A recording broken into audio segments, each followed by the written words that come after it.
Nuevamente saludándolos, deseándoles que los que se van incorporando hayan llegado con bien y que tengan una excelente tarde cada uno. Vamos a continuar con la asignatura de epistemología de la anterior. Bueno, ya están compartiendo sus números. Creo que sí alcancé a incorporar a todos a grupos. Si alguien de los que se fueran incorporando no tienen, ya me dicen para integrarlo en alguno. Pero bueno, vamos a trabajar lo de epistemología.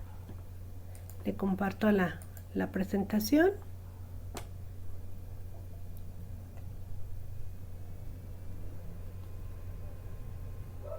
Y bueno, estaremos trabajando nuevamente lo de los paradigmas de las revoluciones científicas, siendo este tema pues sí importante de poder compartir con ustedes para comprender quizá las dudas que decíamos.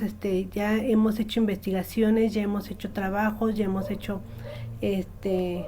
diferentes estudios, pero entonces sí es importante reconocer estos paradigmas justo en la intención de ir identificando cómo se ha venido explicando esa ciencia, ese desarrollo del conocimiento, para poder observar desde qué mirada vamos a estar atendiendo cada proceso que acontece en nuestra cotidianidad incluso y en nuestra realidad, y que es interesante ver desde qué mirada la estamos viendo.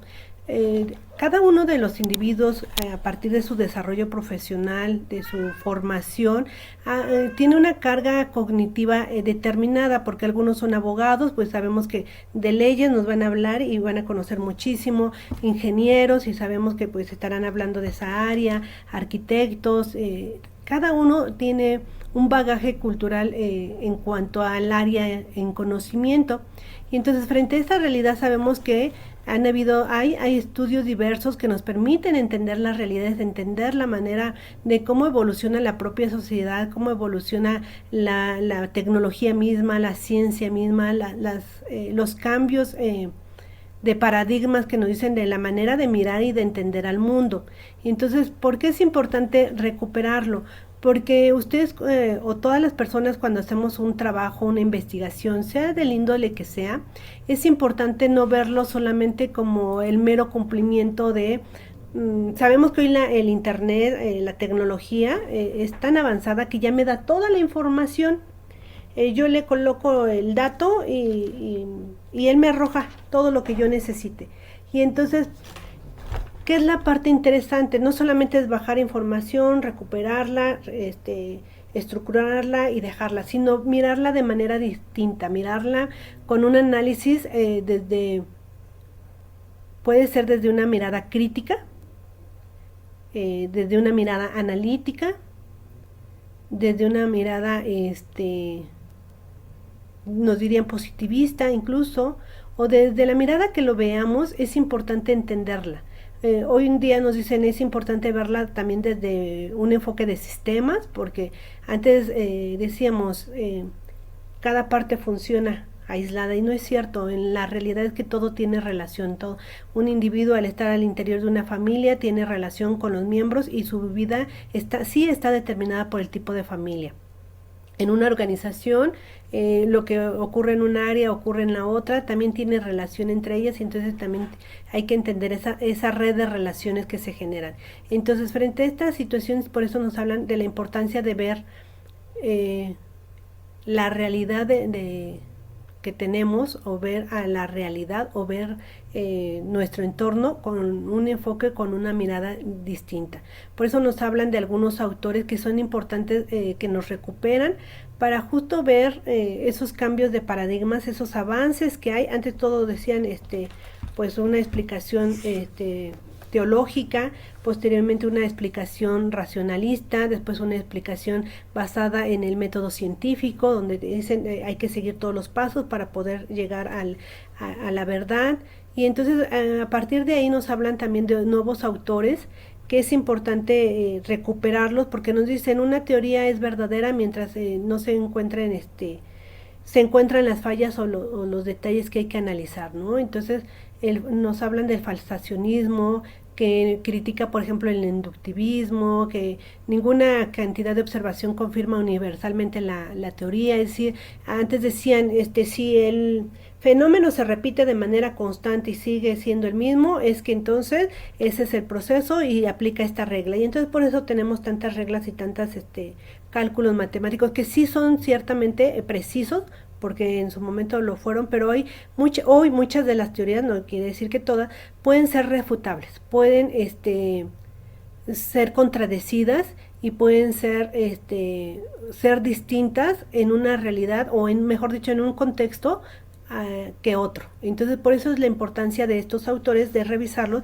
y también de que cada uno de nosotros miremos el desarrollo que ha tenido desde la propia sociedad, desde las propias empresas, las industrias, las organizaciones, todo lo que con lo que nosotros estamos relacionados cotidianamente, porque es lo que nos permite entender los cambios que se han venido dando, no solamente en materia de investigación, sino en el desarrollo de cada una de las situaciones, acciones que vive el individuo. Entonces, por eso tenemos algunos autores que parten de esa situación donde nos dicen de las falsas ideas, otros autores como Lakatos, que estos son en 1970, donde nos dicen que hay supuestos fundamentales irrefutables que definen algún programa, nos hablan de no se abandonan ante anomalías, hay hipótesis que nos permiten entender a partir de evidencia empírica, hay una progresión donde se puede predecir nuevos hechos, se explica lo conocido y hoy día hasta se explica lo desconocido. Entonces sí es importante ir viendo qué nos puede aportar cada uno de los autores para ir entendiendo pues la vida también empresarial, la vida social y poderla entender. Nos hablan de que hay un anarquismo epistemológico, ¿no? Este autor, Feyerabend, nos hablan de que él es un anarquismo epistemológico, de que él está en contra del método. Él dice que para poder llegar al conocimiento no existe un método único y no hay una metodología universal ni única, sino que se puede llegar al conocimiento por todos los medios. Y entonces es uno de los teóricos recientes que hacen ver que el hecho de que tú ocupes diferentes técnicas, metodologías para adquirir la información, todo esto te puede llevar a un conocimiento. Y entonces él refiere que todo vale, cualquier método puede ser utilizado. Cualquier manera de obtener información puede ser utilizada y normalmente si nos íbamos desde una explicación más hacia el fenómeno natural o al fenómeno de los experimentos, muchas veces nos decían hay que observar. Mediante la observación se puede comprobar que el fenómeno se repite tantas veces como sean necesarias. Y entonces era como la explicación siempre que existía. Uno decía, hay que pasar primero la observación, luego el análisis y así sucesivamente, ¿no? Entonces, hoy hay autores que nos dicen, no, todo es válido para poder obtener información. Y entonces, si lo vemos a nivel empresarial, a nivel industria, a nivel organización, y queremos entender, mejor dicho, también a una organización, a la organización como tal ya no se le comprende solamente por los datos, no solamente se le comprende por su organigrama, por su manera de funcionar, si coordinan, dirigen, quién es el liderazgo, sino se le entiende desde diferentes ámbitos. Por eso hablamos en esta parte de la importancia de la subjetividad y la objetividad. Tenemos datos duros, sí, que nos arrojan información válida y valiosa que nos permiten entender una empresa, una organización, pero también tenemos datos blandos, datos más subjetivos que nos permiten también entender que quizá esta empresa funciona bien porque existe un clima laboral favorable. Es decir, entonces no solamente son datos duros, hay un crecimiento, sí, porque hay mayor ganancia, pero también ese clima laboral tiene que ver con sujetos que tienen una manera de pensar, una manera de sentir y una manera de actuar diferente, y que trae una carga valorativa distinta a veces a la propia de la organización. Entonces por eso nos hablan de entender a toda esta realidad. De ahí por eso que este autor que les decía de Feyerabend nos habla de que para poder entender a una organización o cualquier fenómeno, más que organización, a cualquier fenómeno, es importante ver que de donde se obtenga la información, el método va a ser válido, porque se está haciendo un proceso. Entonces, no hay una manera única para el avance científico. Por eso las ciencias sociales hoy día tienen mayor relevancia, porque nos hablan de que no se puede volver a repetir un fenómeno. Lo que se hace es que se hacen comparaciones de cómo fue una revolución, con otro, en otro estado, en otro país, cómo fue un conflicto en un lugar, en otro. Es decir, cada uno de los fenómenos, incluso los fenómenos naturales también no son replicados, pero sí son revisados a partir de algunos parámetros, algunos indicadores que permiten entender esa realidad. Entonces, frente a esa situación, hay autores que nos hablan pues con ese rigor de buscar datos que demuestren que esa teoría sí es válida, o de que algo de esa teoría falla. Entonces, por eso es importante verlo desde esa manera, ¿no? Y desde este autor que nos dice que todo es válido, todo vale, entonces nos hablan que hay un pluralismo en la metodología, no es rígida la manera en cómo se llega a la información, porque se obtiene de diferentes medios y de diferentes maneras, a diferencia del falsacionismo, que con muchos datos, con datos, con información, se puede entonces ahora sí encontrar, nos dicen por ahí, puntos ciegos, sesgos cognitivos, situaciones que se están mirando y que nos permiten entender la realidad. Y aquí les colocaba un ejemplo donde nos dicen, en la pandemia, por ejemplo, los directores de un hospital rompieron protocolos de estándares de ventilación, combinaron la experimentación clínica simultánea, ya que las reglas vigentes colapsaron. Al no saber de qué manera tenían que atender, pues empezaron ellos a buscar, porque no había un medicamento. Entonces, ¿qué empezaron a hacer? Buscar de qué manera solucionar el problema. En la medicina decían ellos, pues, un medicamento, otro medicamento, una alternativa u otra. Entonces empezaron entre ellos a tomar decisiones y a decidir de qué manera pues llegar al conocimiento de qué hacer en ese momento cuando tenían un paciente enfermo, ¿no? Entonces pasa lo mismo en una organización, pasa lo mismo en alguna otra dependencia, donde nos dicen, se tiene que ver de qué manera se recupera información, por eso todo es válido. Y entonces, frente a esas teorías, es importante ver que también surgen nuevas teorías en donde nos hablan que se reconoce primero que nada que es compleja ver la vida contemporánea, y no solamente la contemporánea, sino analizar la realidad, analizar a la sociedad, analizar al individuo, analizar a ese individuo en una organización, en una que no es un ser aislado. Nos hablan por eso de revisar estas epistemologías. Desde la complejidad, Edgar Morin, por ejemplo, él nos habla de que pues el sujeto es parte del fenómeno, y a veces se convierte en un objeto de estudio, porque a veces cuando ustedes decían, queremos saber el clima laboral de una empresa, queremos saber el sentir de esa persona, entonces esa persona se convierte en un objeto. Y entonces, pero al final del día nos dicen que la epistemología de la complejidad nos permite ver que todo fenómeno es complejo por todas las maneras o todas las aristas en cómo puede ser analizado. También hay que ver que frente a esta interdisciplinariedad en la que estamos sujetos, esa fragmentación del conocimiento, tantas disciplinas que existen y enfoques metodológicos, que también es importante revisarlos, porque va a depender del tipo de estudio para poder entender el enfoque metodológico que quieramos hacer. Algunos de ustedes comentaban que querían hacer como explicar a la organización, el funcionamiento, y en quien nos podría decir, bueno, lo puedo explicar a partir de compararla con otra organización que es considerada la mejor. Lo vemos, por ejemplo, cuando hacemos un análisis comparativo, pensemos en dos escuelas, que decimos, esta es la escuela considerada modelo base, y esta es la escuela, o hablar en los grupos, ¿no? Este es el grupo que no ha logrado sobresalir, y entonces, ¿qué características tiene una o la otra para poder entender su realidad? Y entonces, frente a esto, vemos que pues se puede analizar pues a partir de la revisión el análisis de la manera en cómo se comporta una y cómo se comporta otra, y entonces estaremos haciendo una investigación comparativa, comparando dos organizaciones. Y entonces también nos hablan de esa ciencia situada, donde nos dicen que ya también hay que revisar desde el contexto particular, desde las características propias de los sujetos que están inmersos, porque no son los mismos que trabajan en una organización que en otra, ni en una dependencia que en otra.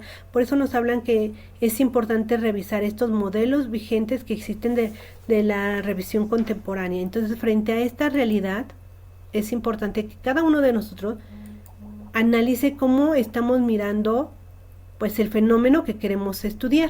Aún no lo tenemos definido, aún no lo tenemos establecido, porque sí tenemos que ver desde qué mirada, desde qué enfoque queremos hacer esa revisión y ese análisis, porque tenemos temas pues tan diversificados que diríamos lo más fácil y lo más sencillo, pues sí, efectivamente es pues descargar el tema, nos arroja la información, muchísima información ya la tecnología y nos puede decir de todos los temas que queremos hablar.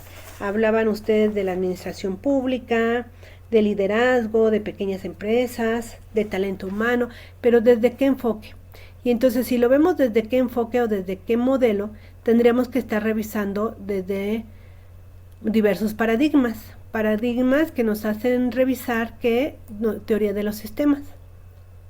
Si yo veo, por ejemplo, a mi organización, a mi empresa como un sistema, tendré que ver que si estoy analizándola desde ese enfoque, es que en ella hay cambios, efectivamente, pero a veces esos cambios, quienes la dirigen, buscan mantenerlas, no buscan generar cambios. ¿Por qué? Porque consideran que de esa manera pues ha sido funcional la organización y que les ha permitido crecer. Entonces, desde esa mirada podríamos estarla viendo, pero también podríamos estarla viendo que sí hay cambios, pero esos cambios también han generado desequilibrios y que hay que entender entonces toda la realidad del sistema para poder entender una parte. Si yo quiero hablar de solamente el área de ventas, por ejemplo, tengo que entender el área de compras y tengo que entender el área de marketing y así sucesivamente para poder ahora sí comprender a todo ese sistema que tiene un entramado de relaciones.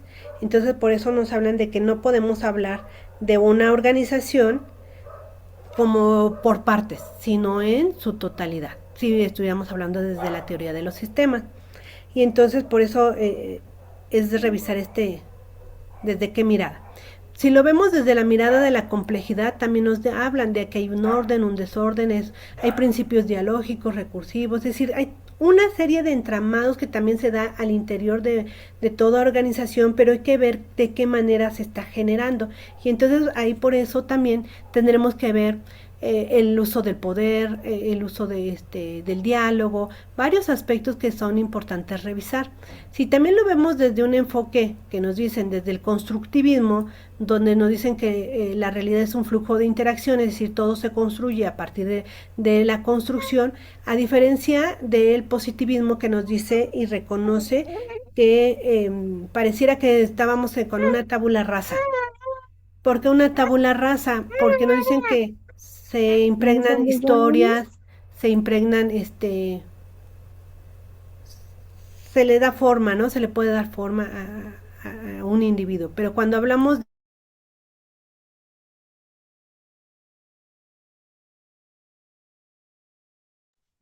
Doctora, se silenció, disculpe.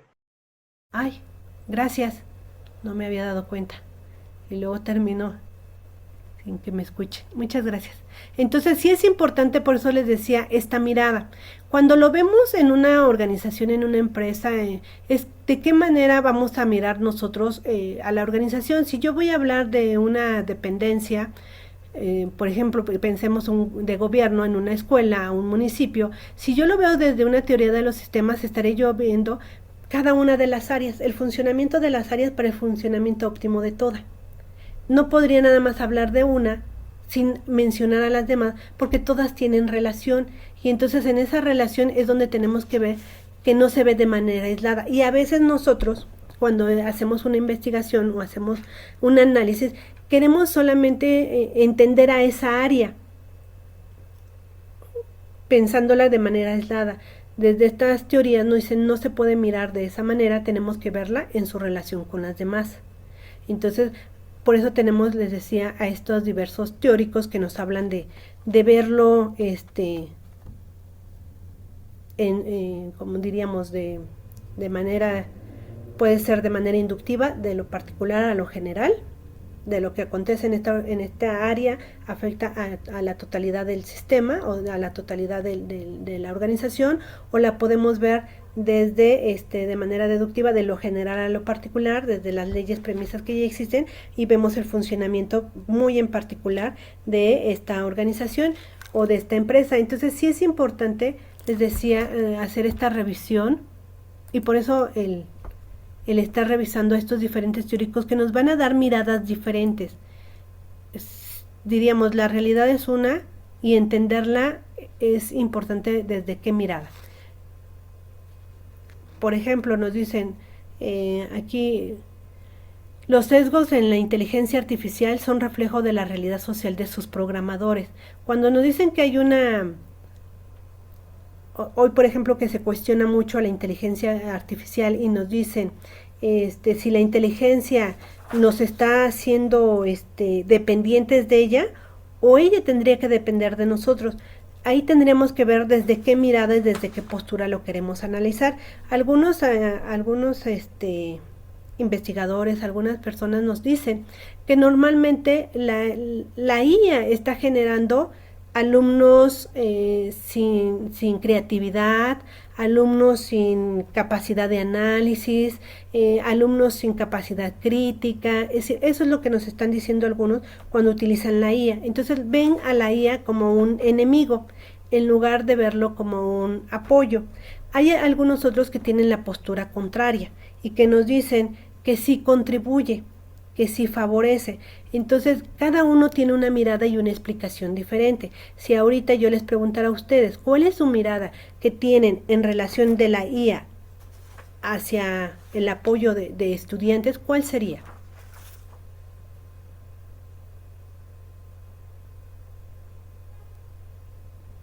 ¿Sería un apoyo? ¿Sería una barrera? Isabel. Como usted lo dice, maestra, pues al final es un apoyo, ¿no? Hay actividades para nosotros en el área docente que son muy repetitivas, que son muy de arrastrar el lápiz y que nos conllevan una serie de tiempos prolongados. Entonces, el desarrollo de, más bien la aplicación de estas habilidades en nuestra área, y yo creo que no solo en nuestra área, en todas las áreas, pero sabiéndolas aplicar de manera correcta, pues obviamente son un gran apoyo porque obviamente nos facilitan la labor, y obviamente pues podemos trabajar en cuestiones pues obviamente más relevantes. Ok, entonces dices tú, la IA apoya, sí favorece. Ok, muchas gracias. Rodrigo.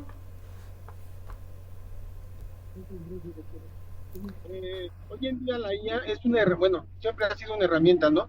Pero finalmente se puede aprovechar toda vez que, digamos, para qué la vayamos a ocupar, ¿no? O sea, si es cierto lo que usted menciona, que los alumnos son dependientes de ello porque facilitan el realizar un trabajo, una tarea, una investigación, y finalmente te la sabes pedir a la IA, pues te la saca completa, ¿no? O sea, y finalmente nada más vas adecuándolo. El detalle es ese, que pierden la capacidad de análisis y de comprensión, porque cuando uno les pide que lo expliquen, a veces ni siquiera se toman la molestia de leerlo. Cuando, si bien es cierto, hoy en día ya no nada más existe una IA, existe una IA para textos, para investigaciones, para cuadros, para música, para videos, para cualquier otra cosa, o sea, para muchas cosas son, la inteligencia sirve y se especializa, digamos, en diferentes objetivos. Hoy en día para también los trabajos, hasta para eso piden experiencia, ya que experiencia tienes en este ramo. Ajá. Para facilitar el trabajo, para hacerlo más ágil, para investigar a un cliente, para hacer una propuesta, para manejar estadísticas, o sea, pues, como bien lo decía usted en otras clases, a veces la información que encontramos en Internet puede ser un 80% fidedigna y un 20% falsa, ¿no? O errónea, ¿no?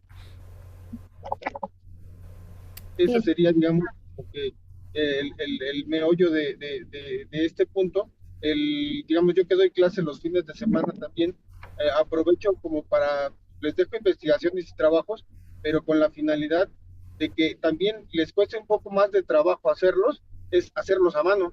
Y por lo menos cuando lo están pasando a mano, pues, pues ya van aprendiendo, adquiriendo parte del conocimiento. Claro, nunca falta el que le paga a su hermana para que le haga el trabajo, ¿no? Y ya lo hace, pero finalmente también es adaptarse a las condiciones y, bueno, el, el hacerlo así, ¿no? Pero en un trabajo no le vas a pagar a tu compañero para que haga tu chamba, ¿no? O tu trabajo, o tu investigación. Y bueno, gracias Rodrigo. Aquí vemos justo el enfoque también que dice sí a favor, pero buscando estrategias para que sí se promueva también esa reflexión. Muchas gracias. Gerardo. Buenas noches, justo comparto la idea. El tema es que la IA, a pesar de de ser una herramienta súper rápida y que tiene unos aspectos muy favorables en función al desarrollo hasta incluso de estrategias de marketing en algunos casos, sí es necesario tomarlo así como un apoyo, no como la verdad absoluta.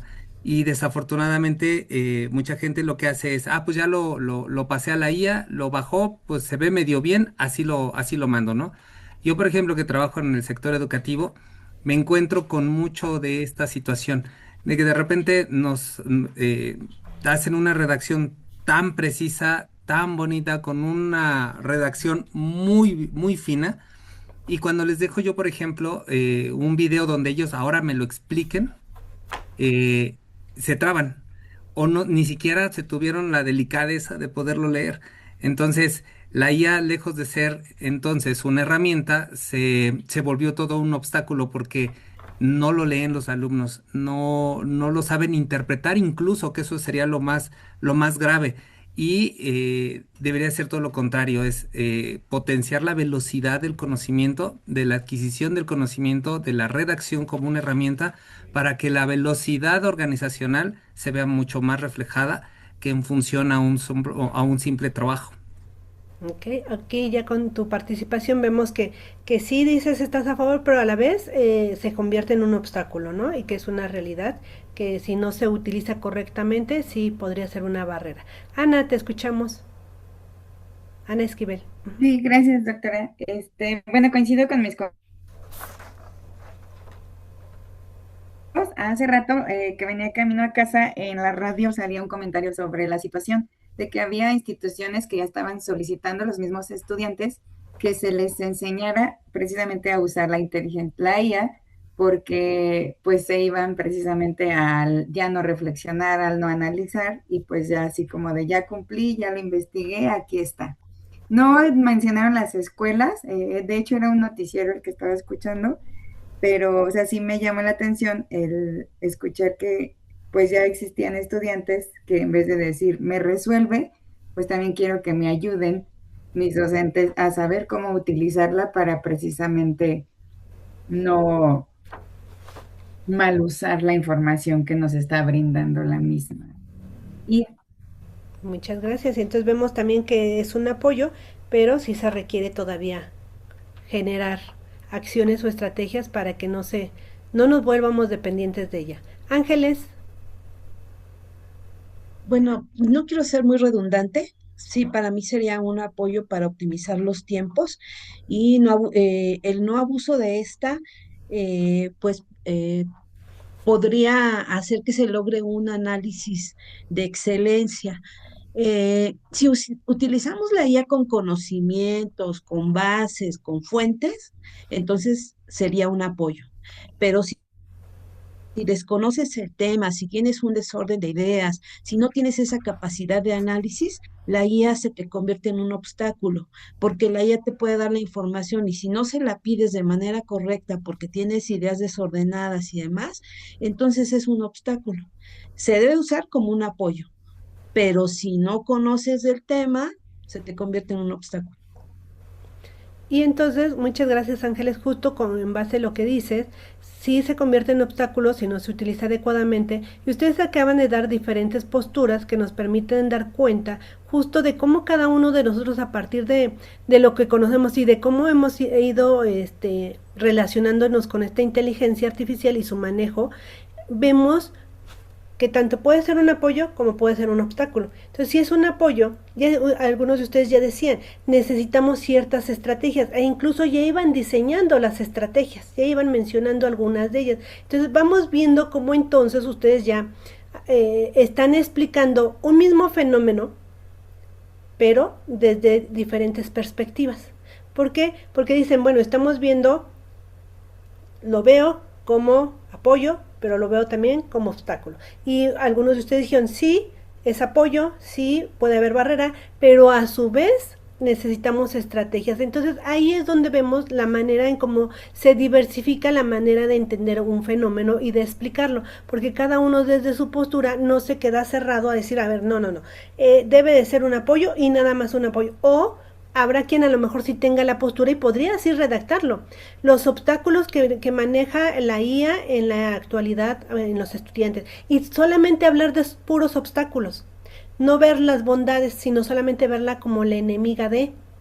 Entonces ahí ya vemos posturas diferentes, maneras de entender un mismo fenómeno, pero desde ángulos distintos. Ustedes lo decían, cómo lo utilizan a favor, hay quien ya están pidiendo el apoyo para que les digan cómo ir más allá a solamente bajar la información, sino reflexionar, cómo generar estrategias. Entonces, frente a esto, por eso nos dicen que es importante ver y reconocer que todo fenómeno puede ser entendido desde la perspectiva que ustedes tengan. Y desde ahí, ese mismo, todos podremos investigar el mismo tema, pero cada uno de ustedes lo va a analizar de manera diferente.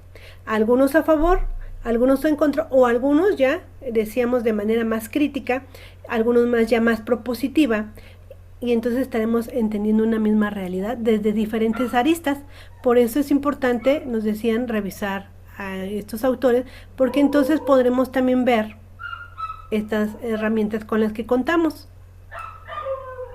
¿no? La metodología, ¿qué herramientas nos van a permitir nosotros llegar a acercarnos a esa realidad? Entender esa manera nueva de conocer al mundo, o de entender este nuevo fenómeno, ¿no? Algunos dirían, si nos fuéramos algunos teóricos dirían, no, es que para entender a la IA hay que entender todo, la manera, todas las formas de cómo aprende el individuo. Entonces ahí estaremos viendo más aspectos, ¿no? Entonces aquí vemos que nos dicen desde la metodología qué herramientas son coherentes, qué estrategias nosotros vamos a utilizar, cuantitativos o cualitativos. Va a depender, decíamos, de nuestro tipo de investigación. Y desde la epistemología, cómo el investigador interactúa con su objeto. Y ahorita lo vemos cómo interactúa, porque hay quien lo vio ya como maestro y que decía, es que yo que doy clases, observo, y entonces, si se dan cuenta, él no ocupó una postura neutral, ocupó ya una postura dentro de ese proceso, porque dice, yo veo que entregan de esta manera y entonces hace falta este proceso. Pero también puede ser que sea un observador distante, es decir, no inmerso en el fenómeno, no está presente. Entonces por eso nos hablan que es importante pues buscar estas leyes, estas reglas que nos dicen que sí funcionan igual para todos, pero no son iguales, porque a pesar de que todos nos regimos por mismas reglas, mismas leyes, cada organismo las asume de manera diferente. Y entonces también entender que cada organización, aunque les decía, podemos hacer todos un mismo tema, pero cada organización es distinta y nos va a dar resultados diferentes. Podríamos tomar todos el clima laboral de nuestra organización y quererla explicar, y nos vamos a dar cuenta que mientras en una nos da unos resultados, en la otra son diferentes, pero alguien pudo llegar a esos datos a partir de hacer una encuesta, otros pudieron haber decidido hacer una entrevista, otros pudieron haber querido hacer unos grupos focales y entrevistarlos. Es decir, cada uno de ustedes pudo utilizar diferente manera de allegarse a la información. Hay quien a lo mejor incluso diga, pues yo solamente quiero hacer una investigación revisando los libros, lo que han dicho los teóricos sobre el tema, y puedo hacer una copia de información, ¿no?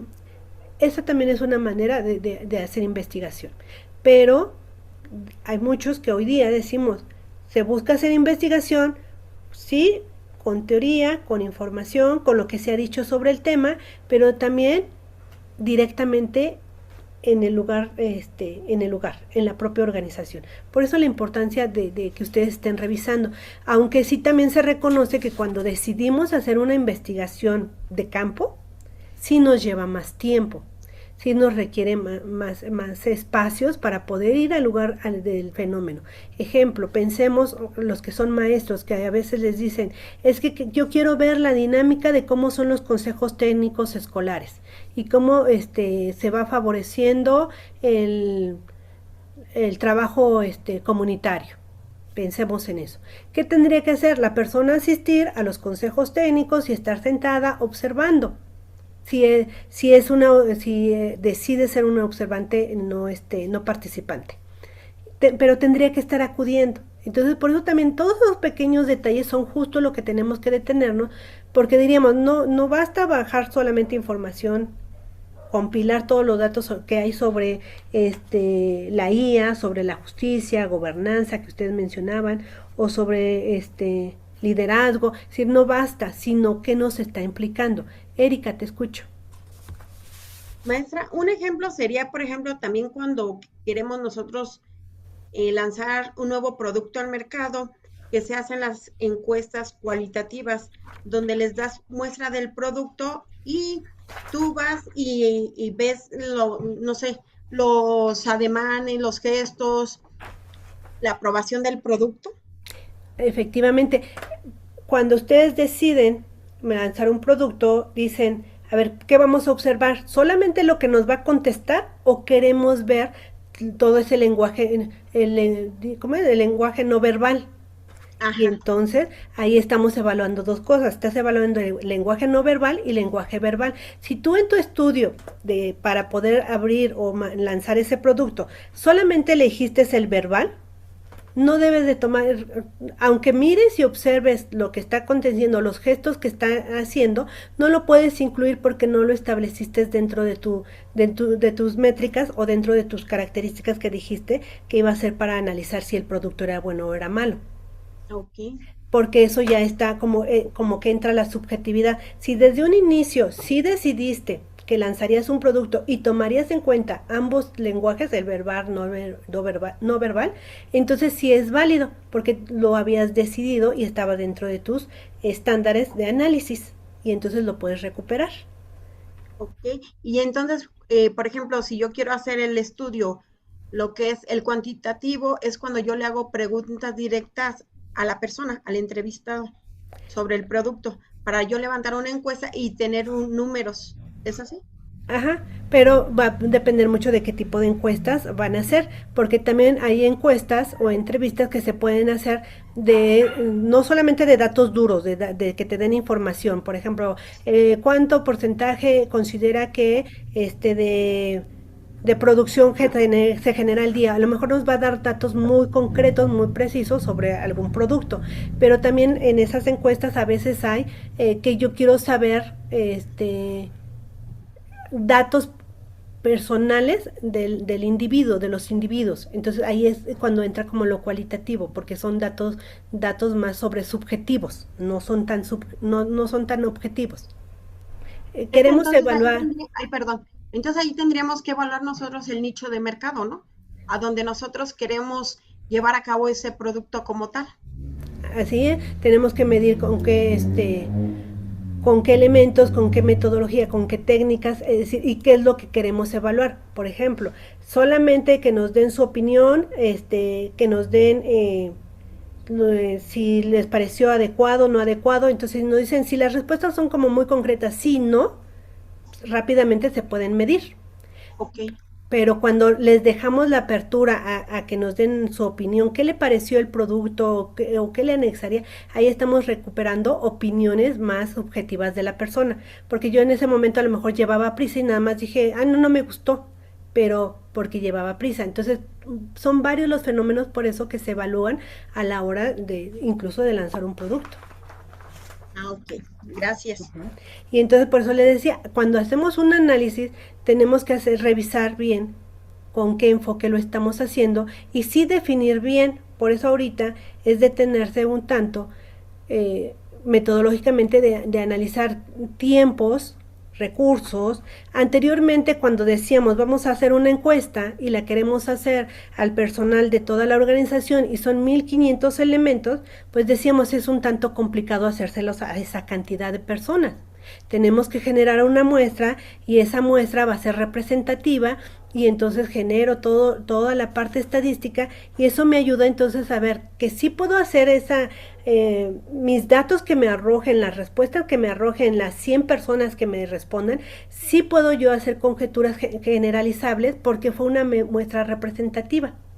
Y entonces podré explicar ese fenómeno diciendo que el personal de la empresa tal considera que el índice de ganancia se ha logrado gracias al clima laboral, gracias al liderazgo transformacional de la autoridad inmediata, no sé, podríamos ahí estar combinando esos datos, pero estamos utilizando esa investigación cuantitativa, esos datos.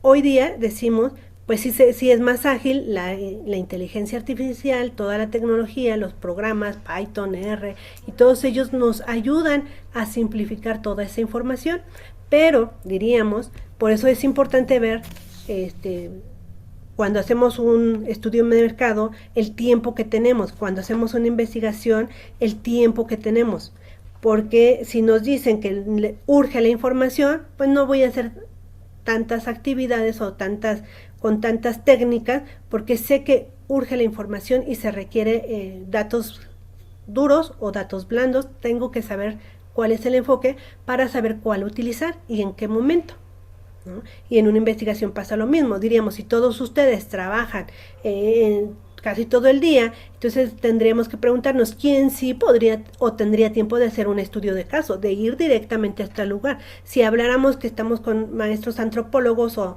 pues la mayoría pues sabemos que se van a ir a hacer estudios etnometodológicos, ¿no? Areli. Ay, hola, buenas noches a todos. Hola. Bueno, yo quería compartir que hace poco, yo quería, bueno, tengo la idea, pero no me he decidido de emprender un negocio.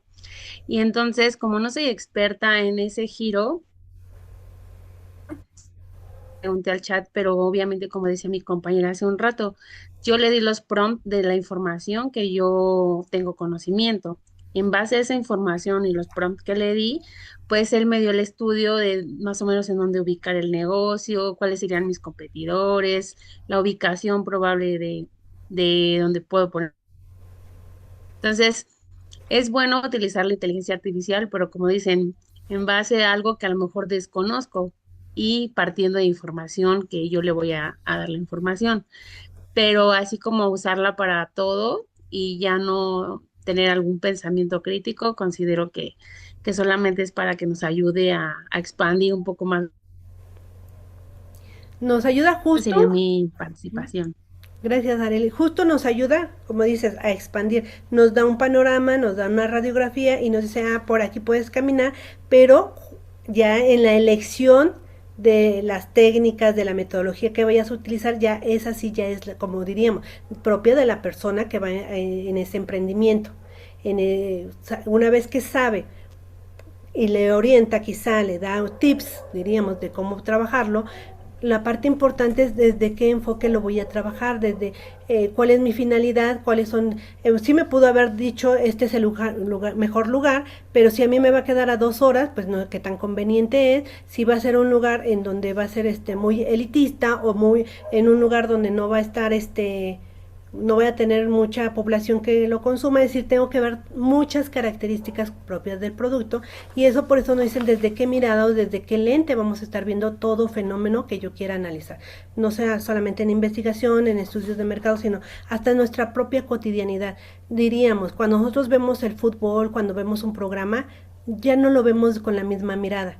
Sí, nos divierte, sí, nos reímos, pero también tenemos miradas diferentes y miradas que nos permiten entender cómo distintas personas ven ese mismo programa o esa misma película, ese mismo episodio, pero le dan un significado diferente. Y lo vemos cuando vemos en la calle pequeñas niñas que todas traen, no sé, la coronita, porque todas quieren ser princesas. No sé, lo vemos desde esa realidad. cuando lo miramos de manera diferente y empezamos a entender las cosas de manera diferente, vemos a lo mejor el nivel de enajenación que un programa puede tener, el nivel de análisis al que nos puede llevar. Entonces vemos todo fenómeno de manera distinta, porque nos permite entender una realidad, pero ya desde diferentes aristas, desde diferente enfoque. A lo mejor a mí cuando me molestaba alguna situación en la escuela, privilegios para una y no privilegios para otro, cuando lo miro desde otro enfoque, cuando hablamos de favorecer el talento humano, de apoyarles, de esa parte de darle la palmadita. A veces decimos, bueno, a lo mejor se lo estoy diciendo porque le hace falta, entonces ya no lo vemos de una manera de que nos hagan sentir menos, sino lo vemos como una situación pues adecuada, y entonces vemos que la realidad o la manera de ver la realidad es diferente. Por eso esta revisión, les decía, de estos autores, en que nosotros vayamos viendo de manera distinta la sociedad, la situación. Ángeles, cierro contigo. Sí, doctora, fíjese que yo creo que sí es importante considerar el enfoque, desde el enfoque en que vamos a ver una situación, un fenómeno, pero no tenemos que perder de vista el objetivo, es decir, ¿para qué estoy viendo ese fenómeno? Hablando de metodología de la investigación, pues tengo que comprobar la hipótesis. Y entonces, con base a esa hipótesis, voy a hacer la mirada del fenómeno o el análisis del fenómeno que esté en estudio. Si es de un producto, de un servicio, de un proyecto que tengo que establecer una meta, un objetivo. Y con base a eso, entonces, lo que usted nos decía, tengo que ver las diferentes maneras o los diferentes caminos para llegar a ese objetivo. Así Es mi es. participación. Muy bien, Ángeles, excelente participación, porque efectivamente ahí ya vamos a tener bien definido que a veces es un área de oportunidad, desde nuestros propósitos, desde nuestro objetivo. Le colocamos comprender y a lo mejor nos quedamos en analizar, ¿no? Detallitos así. Pero bueno, muchísimas gracias, les agradezco mucho su participación y cierro la sesión, y en 5 minutos nos vemos para que tengan tiempo de tomar agua, levantarse y respirar un poquito. Muchas gracias.